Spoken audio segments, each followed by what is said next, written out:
Welcome to my channel. Please enjoy the video. What is going on, my tea sippers? Y'all get in here and get this tea because it's hot. Now, I've been doing some research, and it seems like Beyonce has the most perfect parents in the whole wide world. Mr. Mathew Knowles and Tina Knowles let it be known to the public. Mathew Knowles especially claims that he would not ever let Beyonce or Destiny's Child work with R.Kelly due to his reputation. So my question is, guys, if Barry Hankerson knew that R.Kelly was the way he was, why would he just be so happy to have his niece to throw her right in front of R.Kelly at just the age of 12 years old? I still can't put my finger on it, guys. Was this trafficking like Jaguar said? Or was this about money? Or was this something more sinister, where Barry Hankerson didn't care about his niece's safety or her protection or her innocence? However, guys, I've managed to gather up some information, and it seems that the members of Destiny's Child can thank Beyonce's parents for not having them to survive R. Kelly. In the interview at the Metro, Mathew Knowles revealed that he and his then wife, Tina Knowles Lawson, went through great lengths to keep the group working and with the alleged pedophile after learning about his reputation with underage girls. Papa Knowles, he managed the group, revealed he had to fight pressure from the record label, avoiding recording with R. Kelly, who was at the time the go-to artist to help new acts break into the R&B scene. And guys, even Lady Gaga broke her silence on working with R. Kelly. But given what B's parents were saying about and hearing about that controversial performing, including his ties to the late singer Aaliyah, Mathew had to put his foot down, and he remembered that. Mathew knows. See, the thing with R. Kelly, he liked to record late at night around midnight, and it was different with his studio. You know, that was one room. He had a recording suite. Next door was a club, and 40 to 50 people dancing. R. Kelly was managed by Sony, by someone I won't even name at this time, and they won't almost force you to record with him. He said they were trying to force Beyonce and them to record with R. Kelly, okay? And R. Kelly wasn't cheap. He was charging $75,000 plus travel costs. So we're talking $100,000 for one song. Personally rejected the song because I didn't think it was good enough for my girls. Not just because of his reputation. This was around 1998. We had just begun to hear some of those things coming out.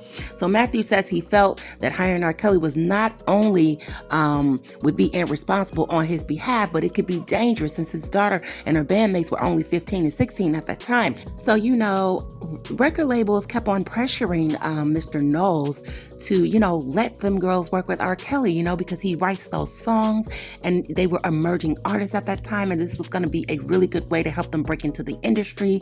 And they made several requests for Destiny's Child.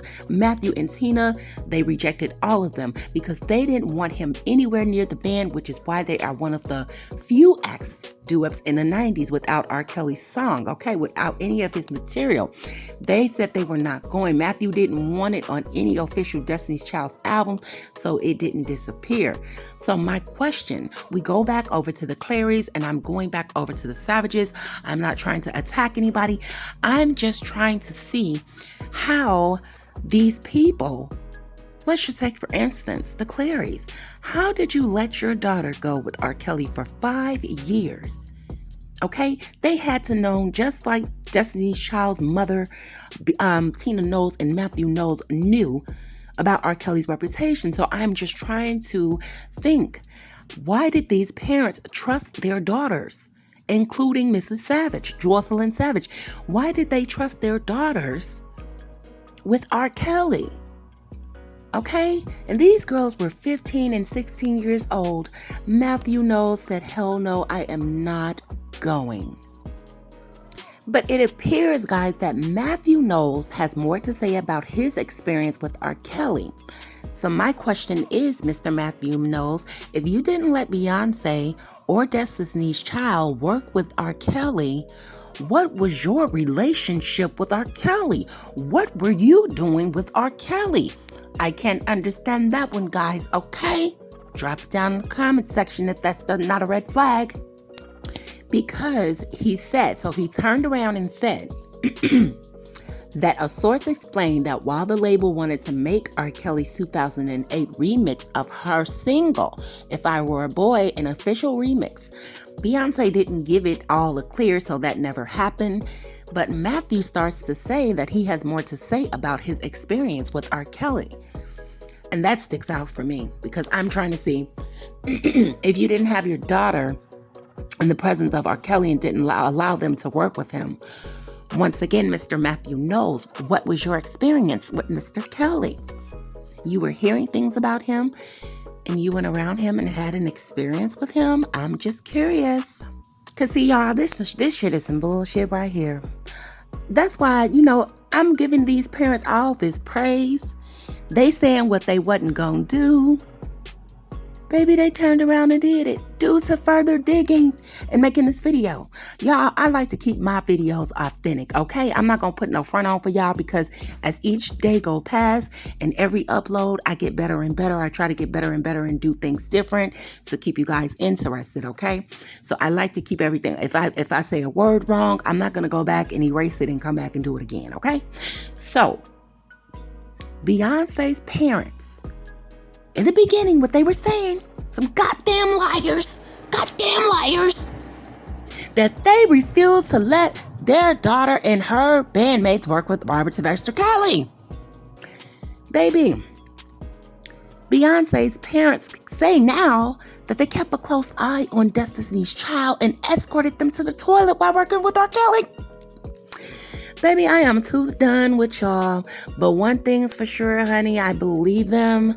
But I don't know. Let's just keep on going with this information, and we'll see. We'll determine. So they now say that, yeah, Mathew Knowles was fully aware because this is what it was stated in the beginning, guys. He said, no, I'm not going to let my girls work with him. But he turned around and he was fully aware of R. Kelly's reputation because he stated that for himself, okay? That he was allegedly preying on teens and young women that he worked with. So his then wife Tina, they were still together at that time. Their daughter Beyonce and this Destiny's Child's bandmates. They said that they watched them like hawks. And I'm trying to see what happened, Diane. What happened with you and Michael, honey? Why couldn't you be like Mathew and Tina? Okay, go Tina. But anyway, guys, so I guess the record labels kept pressuring them and, they wanted to get them out there and get them going. And those girls have really good talent. So said that they watched them like a hawk, but both of them were there. And I do believe this. He said the thing was that R. Kelly was he liked to record late at night. So, he was trying to hint around and say, well, you guys can let them come at this time, when he felt it was going to be inconvenient for the parents to not be there. This is where he's stating. So he was telling them I like to record around midnight because he says that R. Kelly says he sleeps all day. He loves to sleep in the daytime and he works at night. So, and he said that he thought that was kind of different and it was different with his studio because that one had a room. It had a recording suite and next to it was a club with 50 or 40 people dancing. And he just thought the whole thing was weird. So, when Beyonce and Kelly and LaToya and Latavia had to go to the bathroom, baby said Tina got up and, she followed them, baby, and they did not leave their eyes. Okay, what happened, Diane? What happened, Barry Hankerson? What is really good? What is really going on, guys? So the publication asked the manager, Mathew, he was 67 at the time, if the rumors of R. Kelly's reputation weighed in on how he was allowed to interact with Beyonce, Kelly Rowland, LaToya, and Latavia. That was a stupid question. Duh. Because, baby, it was sounding like R. Kelly was trying to be slick and have that publication to ask Mathew Knowles this. Okay, he probably paid him ask him so we can see what's going on. Y'all know how Robert is. Sneaky as hell. Allegedly, okay. Because, like they said, R. Kelly can write these songs. He was writing songs for a lot of artists, and he was doing a good job, and he was very talented with that. However, it does not excuse him, okay, for his behavior. So guys, like I said, due to my research on this little piece of information, this article, I find it very confusing because it's like they're saying they won't let them around him and they won't let him work with him. And then they're saying when they went to the studio, Tina would follow them to the bathroom. She wouldn't let them leave her sight. So I'm kind of confused with this article. If you guys want to go ahead and look it up yourself, you can. You'll see what I'm talking about. But they were saying that no, hell no, they were not going to let them do that. And, I guess they were just speaking if that was going to happen. But that's not what the article is saying. The article is saying that when the girls got up and they had to use the bathroom, Tina would follow behind them. But even if it happened, if it didn't happen, I think it's pretty good. But the question is, I wanted to make this article to try to get some answers answered on how did the Savages, first of all, not feel this way? Why were they so trusting of Robert Sylvester Kelly when these rumors were swirling since the early 90s with Aaliyah? And everybody else was on top of this. Every parent knew this, that they were allegedly messing around, they were allegedly married, and she was underage. I'm just trying to get an idea on what was going on with the Clarys and the Savages. And that's just a real question, guys. It does not excuse R.Kelly for being the predator that I know he is, okay? And that's not alleged because he was on that tape with Rashonda Landfair, no doubt about it, okay? But one thing that still interests me is that Mathew Knowles made a statement and said that he's going to write a book and he had some type of experience with Mr. Robert Sylvester Kelly, and he didn't get into it. However, everybody wants to say, when you want to know something, and I'm sure it's probably a little bit of nothing, they want to go write a book about something. Just tell the public what the hell you got to say, dude. What do you got to go write a whole book about something for? What was the experience, honey? So it seems that they were in his presence at a given time, okay? They didn't say that they were constantly working with him or constantly being around him, but they were in his presence. But the parents were there, and I wish that Diane Haunton and Michael Haunton would have done the same thing for Aaliyah. And I really believe, guys, had they done that, she would still be here today. That's just my belief. So guys, it has just been confirmed that yes, Mathew Knowles at first said him and Tina said they will never let them work with R.Kelly, but then they did work with R.Kelly once upon a time, and they kept eyes on these girls all times. They kept eyes, never took eyes off of them. Okay, like I said, I really believe that it was the record labels that were pressuring him because he said it was like a lot of record labels calling him and pushing him and pushing him. And I guess they probably told him, if you don't let them work with R.Kelly, they're not going to make it. They're going to flop really fast. And I believe, he went ahead and did that. But, that's what happened, guys. Okay, so he did. Okay. So, he stood guard over Destiny's Child when they met with R.Kelly. I really believe it, guys. But it's a shame what parents have to go through just to get their kids to be famous in Hollywood. He had to sacrifice, knowing that him and his wife didn't want to do that. They were very uncomfortable, but they were somehow pressured. But one thing I like about the Knowles at that time when they were together is they were a family unit, and they were about protecting their daughter and her friends, her bandmates. Okay, I wish it was more parents out there like that let their children go into Hollywood, Diane Haunton. Okay, so my question is, guys, we're going to have to go live and do a live discussion because me finding all of this out and doing this research. One more question, one more time again with that question. Mr. and Mrs. Clary, Mr. and Mrs. Clary, Mr. and Mrs. Savage. What had happened, guys? What had happened? That's the only question I have, okay? Because, honey, Mr. Mathew Knowles played absolutely zero games when it came to protecting his daughter and her bandmates, okay, from R.Kelly.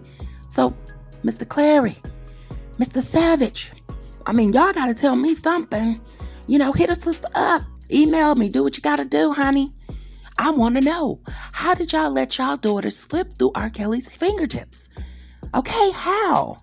There is no way. There is something more to that, guys. But like I said, I'm going to keep digging. And, whatever the information is, I'm not taking any sides. I'm not being on anybody's side. I'm on the side of the truth. And I'm going to bring it out as soon as I find out. But I'm glad that, the Knowles stepped up and they were being good parents in Hollywood, Hollyweird. And, they didn't let anything happen to Beyonce or her bandmates, okay? I'd like to thank you guys for watching, and I'll see you in the next video.